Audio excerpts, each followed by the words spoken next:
I still remember that night like it's burned into my brain. We were sitting in the backyard of her parents' house, just the two of us, trying to get everything ready for the wedding tomorrow.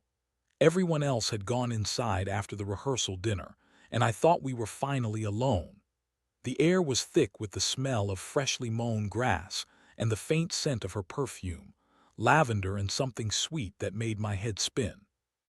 She was nervously twisting the cloth of her napkin, her eyes darting to her phone more often than usual. That's when I saw it. Her thumb was flicking across the screen with a kind of quick, nervous rhythm. I caught a glimpse of the message preview. "Can't wait to see you tonight, Mark." My stomach dropped like a stone. I froze. My heart started pounding so loud I thought she'd hear it. The world around me blurred, her face, the backyard, the soft glow from the string lights overhead. All I could focus on was that tiny, damning text. "Who's Mark?" I asked, trying to keep my voice steady, but it cracked. She looked up sharply, the color draining from her face. "Just a coworker," she said way too quickly, too defensive. Her hand trembled as she slid the phone into her pocket. I clutched at my chest, feeling the cold sweat break out on my palms. "I saw the message," I said, voice trembling. "You're texting him during our rehearsal dinner." She hesitated, chewing on her lip. "It's nothing, just work stuff, I swear." "Work stuff," I shot back. "Really? Because it sure looks like more than that. You're planning to meet him tonight." She looked away, her jaw tight. "You're overreacting. It's just a distraction. We're just friends." I wanted to explode, but I swallowed the rage. My stomach felt like I'd swallowed a handful of gravel. My mind raced. The wedding was tomorrow, and I was supposed to be excited, happy even. But now I was drowning in a cold, dark pit of betrayal. How long had this been going on? Was this the reason she was so tense lately? And the worst part, I had no real proof, just a damn text. I remember thinking, that's not enough. I needed more. I needed to see exactly what I was dealing with. Without thinking, I reached into her purse, my fingers trembling as I searched for her phone. She yelped, trying to grab it, but I was faster. I snatched it out and unlocked it with her passcode, something I'd never done before. I saw the messages, dozens of them, flirty, intimate, downright inappropriate. Mark was clearly more than just a coworker. Hell, they'd been planning to meet tonight. My chest tightened so hard I thought I'd collapse. The world started spinning, sharp and cruel. I looked at her then, really looked at her, her eyes filled with panic, her cheeks flushed with shame. "What the hell?" I said, voice hoarse. "You've been lying to me all this time. While I was getting ready to marry you, you were sneaking around with him." Her lips trembled. "I didn't mean for it to get this far. I was confused. It just happened. I swear I love you." Love doesn't cheat, doesn't lie and hide behind secret texts. I could feel my fists clenching tighter. The betrayal cut so deep I thought I'd tear apart right there. All the trust I ever had in her crumbled in that moment, replaced by a bitter, gnawing anger. I looked at her, trembling with rage and heartbreak. The wedding was in 12 hours, and all I could think about was what I had just uncovered. The betrayal wasn't just a mistake, it was a rupture, a betrayal that carved a scar so deep it would never heal. That night I realized I couldn't let this go. I couldn't just forgive and forget.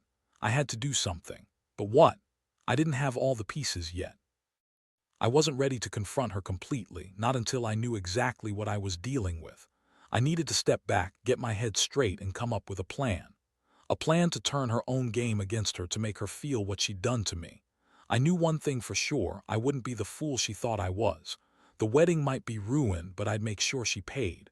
I looked at her, her eyes shimmering with tears, and decided I'd find out everything. And when I did, there'd be no mercy. I'd make sure of that. The next morning, I woke up with a pounding head and a heavy weight pressing down on my chest. Sleep had come in snatches, dreams of her and Mark, images flashing like a sick slideshow in my mind. Her face, flushed and desperate, trying to hide the messages. Mark's smug grin as he thought he was winning something special. My stomach twisted every time I thought about how everything I believed in had been shattered overnight. I couldn't stay in that bed, not anymore. The wedding was supposed to happen today, but I knew deep down that everything had already changed, probably forever. Still, I had a plan brewing, one that felt cold but necessary. I wasn't just going to confront her again.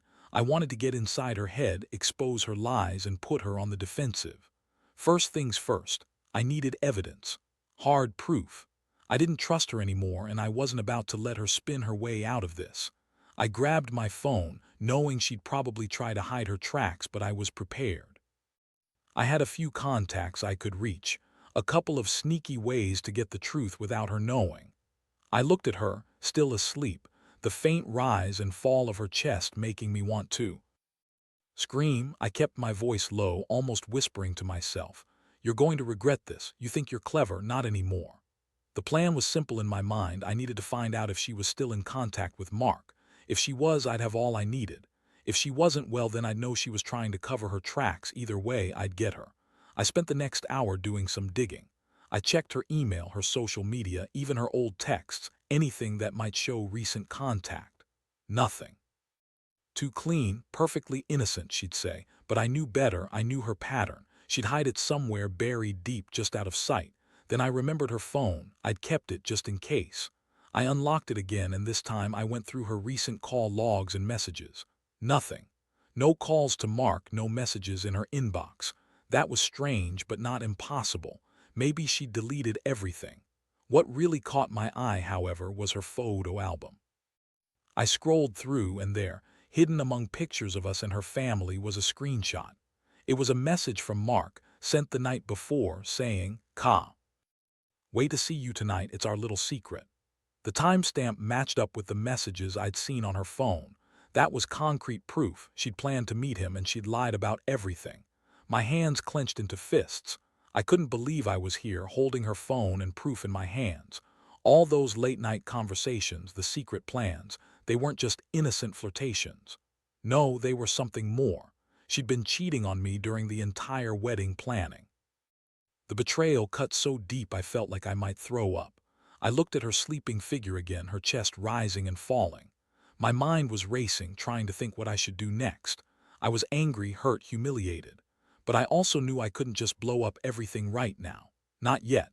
I needed to stay calm, hold my cards close, and plan my moves carefully. I thought about confronting her again, but I wasn't ready. I needed her to feel like I didn't know, to get her off guard. I'd play the long game. I'd make her think she was safe, comfortable, then I'd strike. That was the only way she'd truly understand the damage she'd done. So I sat there for a while, staring at her, feeling the weight of everything crashing down on me. I knew I'd have to make a choice soon, whether to end it all or to use what I'd found to turn the tables. Either way, I was done pretending everything was fine. My mind was made up.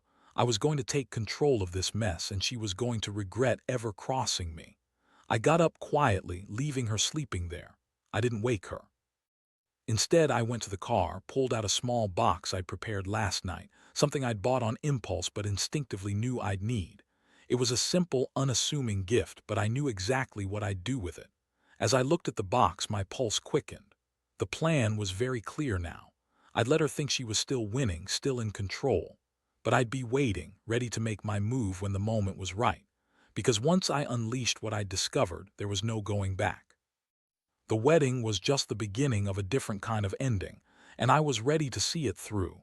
I spent the day pretending everything was normal, but inside I was anything but calm. Every minute my mind kept circling back to that screenshot, to her secret messages, to what I'd uncovered. I kept thinking, now I know. Now I have the proof I need. But I also knew I had to be smart about how I played this. Coming out swinging wouldn't get me what I wanted. I needed to be cold, calculated. The wedding was scheduled for late afternoon. I showed up early, partly out of obligation, partly to keep an eye on her. She looked different, more anxious than usual, trying to hide her nerves behind a forced smile.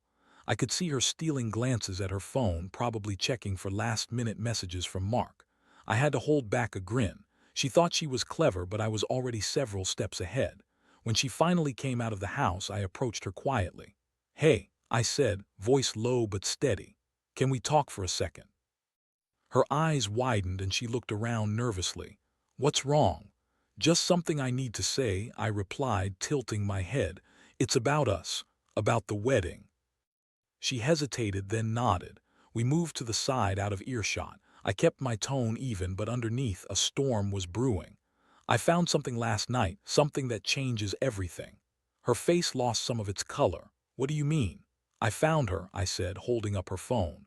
She's been texting Mark, planning to meet him during our rehearsal dinner, during our asterisk night while we were supposed to be celebrating. Isn't that right? Her lips parted, but no words came out. Her hands started to shake slightly. It's not what it looks like, she whispered. Oh, really? I snapped. Because it looks pretty damn clear to me. You've been lying, hiding things. I saw the messages, more than just a flirtation. You were planning to cheat on me right in front of everyone. She looked down, tears welling in her eyes. I didn't mean for it to happen. I was confused. It was a mistake. Yeah, I said coldly. That's what they all say. But I have your proof. I know every message, every plan. And I know you're still in contact with him. That's why I stayed quiet yesterday. I wanted to see if you'd slip up again. Her voice trembled. Please don't do this. I love you. I was stupid, yes, but I was going to tell you. I swear I was going to stop. I shook my head slowly. No, you were, not until I found out, and now I don't trust a damn thing you say.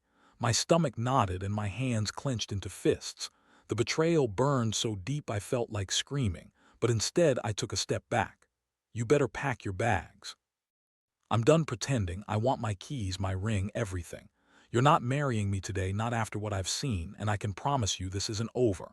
Her face crumpled. Please, don't do this. I'll fix it. I swear I will. Fix it, I interrupted sharply. You've already broken everything. You're the one who chose him over me, over us. So no, you don't get to fix anything, not anymore. Just get out of my sight. She stared at me, tears streaming down her face. Her lips kept trembling, but she said nothing. I turned away, feeling my heart crack into pieces. It was a clean cut, a clean break I'd been planning for hours. I reached into my pocket and pulled out the small box I'd prepared. Without hesitation, I handed it to her. This is for you, I said quietly. Consider it the last gift I'll give you. She looked at it, confused, desperate, broken. I saw her trembling hands reach for it, then her eyes looked up at me with a mixture of shame and anger. Goodbye, I said simply. And don't bother trying to contact me again. I want all your stuff out of the house by tomorrow. Her voice broke. You're making a mistake. No, I replied, you already did. I turned and walked away, feeling the cold rush of victory mixed with crushing heartbreak. The day's chaos was only beginning, but the worst part was already over. The truth was out, and I'd made it clear I was done. And at that moment I knew one thing for sure. I wasn't going to be anyone's fool again. The rest of the day felt like walking through a thick fog. I kept replaying everything in my head, her face, her tears, that damn text message. I knew I was making the right move, but the ache in my chest was relentless. Still, I wasn't about to back down now. I'd come too far. That small box I handed her, it was more than just a parting gift. It was my way of severing everything cleanly and finally. The wedding was still scheduled for the evening. People were arriving, dressed in their best, smiling, eager for celebration. I saw her family, her friends, all happy and unaware of what was happening behind the scenes. I stayed on the sidelines, a cold observer while my mind was busy plotting the next step. Part of me kept questioning if I'd really done enough. If I'd just walked away, left her to deal with her mess, or if I'd need to do more. But deep down, I knew that I'd already made my statement. I'd removed her from my life, and I was going to make sure she felt the consequences, even if it was silently. I found a quiet corner outside, leaned against the cold brick wall, and took a deep breath. That's when I pulled out my phone and started to draft a message, something carefully worded but direct. I wanted her to know I was serious. I wanted her to feel the weight of what she'd lost. The message was simple. It's over. You lied, you cheated, and now I've taken back what's mine. Don't try to reach me. Your number is blocked and I'll be moving on. I hope you find what you're looking for, but it's not with me anymore. I hit send, then slid the phone into my pocket. That was the end of it. I wouldn't give her the satisfaction of a fight or the chance to beg for forgiveness. No, I was done being the fool. After that, I decided I needed to do something concrete, something that would finally close this chapter for good. I found my keys, the ring I was supposed to put on her finger today, and a few boxes of her stuff from the house. I didn't want her coming back for anything. I was going to give her a clear message. I was walking away, and she was staying out of my life. I headed to her apartment, the place where everything had started to fall apart. The door was locked, but I had a key and I used it without hesitation. I walked inside, feeling the awkward weight of her belongings. Slowly, I packed her things, each item a reminder of what was lost. Her favorite shirt, the photo frame of us from our first trip, even the silly coffee mug she always used. I put everything into boxes, silent but determined. When I was done, I sat on the empty living room floor, my fingers trembling as I stared at the pile of her stuff. I knew I was doing the right thing. Removing these symbols of her from my life was a way to reclaim control, to cut the cord completely. I reached into my pocket and took out the small box again. This was the final act. I took a deep breath, then carefully sealed the box. On top, I placed a handwritten note. "Goodbye, don't come back." I left it on her doorstep, then walked away, feeling a strange mixture of relief and emptiness. The chapter was closing, one way or another. I knew I'd face 1,000 questions later, what I'd done, why I hadn't fought harder. But right now, I felt more certain than ever that I was doing the right thing. I'd shown her she couldn't play me, that I was stronger than her lies. As I reached my car, I looked back at her apartment, at the tiny box still sitting there. That's when it hit me, this was just the beginning. I'd nailed the door shut, but the aftermath was still coming. I wondered what she'd do once she realized I'd truly walked away. Would she try to call to apologize, or was she already moving on? The truth was, I didn't care anymore. What mattered was that I'd taken back my life. That small act of finality gave me a strange sense of peace. I finally felt like I'd reclaimed my power, at least for now. And as I climbed into my car, I knew one thing for certain. I'd never let someone betray me like that again. The days that followed were a brutal mix of relief and chaos. I stayed busy, throwing myself into work and trying to keep my mind occupied. Every time I thought about her, I felt a dull ache in my chest, like a wound that refused to close. But I also felt a strange sense of liberation, like I'd finally cut the anchor that had been dragging me down. Still, there was that nagging voice in the back of my mind. What if she tried to come back? What if she reached out? I knew she'd be furious, hurt, maybe even humiliated, but I'd already made my decision. I'd shown her I was done. That was enough. Or so I told myself, even as I kept checking my phone for notifications I knew wouldn't come. One afternoon, I was sitting at my desk when a notification popped up. It was a message from an unknown number. My stomach clenched immediately. I hesitated, then opened it. "Did you really think you could walk away that easily? Keep your pride, but don't think you're done." I felt a rush of anger and curiosity spike through me. Who the hell was this? I read it again, then looked at the number. No name attached. I didn't recognize it. My instinct was to ignore it, but something about that message made my blood boil. I replied sharply, "Who is this?" No reply. Instead, over the next few days, I kept getting cryptic messages. Small hints, taunts, even outright accusations. She was trying to reach me in her own desperate way. I could feel her trying to worm her way back into my head, and I refused to let her. But then I remembered the small box I'd left on her doorstep. That was a line I'd drawn. Now I had to stay firm. No matter what she did or said, I wasn't going back. One night, after a long day, I sat in my apartment, staring at the door. The silence was almost deafening. I was ready for her to come knocking, to beg, to plead. I was prepared for every excuse, every manipulation. I'd already planned my response. Suddenly, I heard a quiet knock. My heart slammed into my chest. I wasn't expecting anyone. I hesitated, then slowly moved toward the door. I looked through the peephole. It was her. Her face looked exhausted, eyes red-rimmed, but she was there, standing firmly. I could see her trembling hands clutching a small bag. She looked at the door, hesitated for a moment, then knocked again. I gritted my teeth, feeling a surge of hostility. I didn't want to open, didn't want to hear her excuses, but I also needed closure. I wrestled with myself, then finally unlocked the door. When I opened it, she looked up at me with pleading eyes. "I'm sorry," she whispered. "I know I messed up. I was stupid and I hurt you, but I want to make it right." Her voice cracked, and I could see the desperation behind her tears. For a moment, I wanted to slam the door in her face, but instead I crossed my arms and looked her straight in the eye. "You had your chance," I said coldly. "You chose him over me. Over everything we had. I'm done. Don't come back."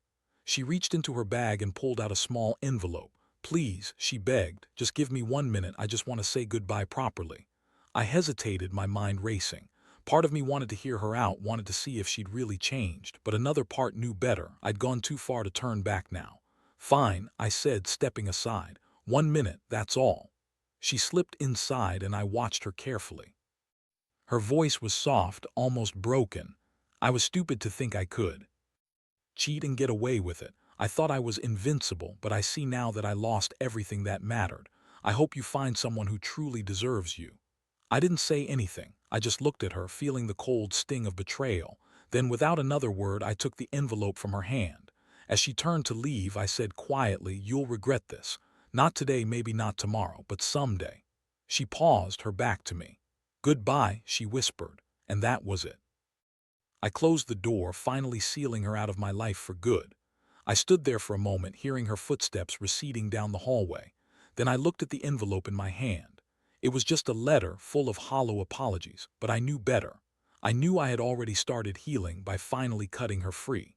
From that moment, I decided I was done chasing shadows. I'd take that pain, that heartbreak, and turn it into something stronger. It was time to move on. The days that followed were a blur of quiet reflection and undeniable clarity. I finally felt the weight lift, even though the ache of betrayal still lingered. I'd done everything I could, cut her out, sealed the chapter, and taken back control of my life. But the hardest part wasn't the confrontation or the breakup.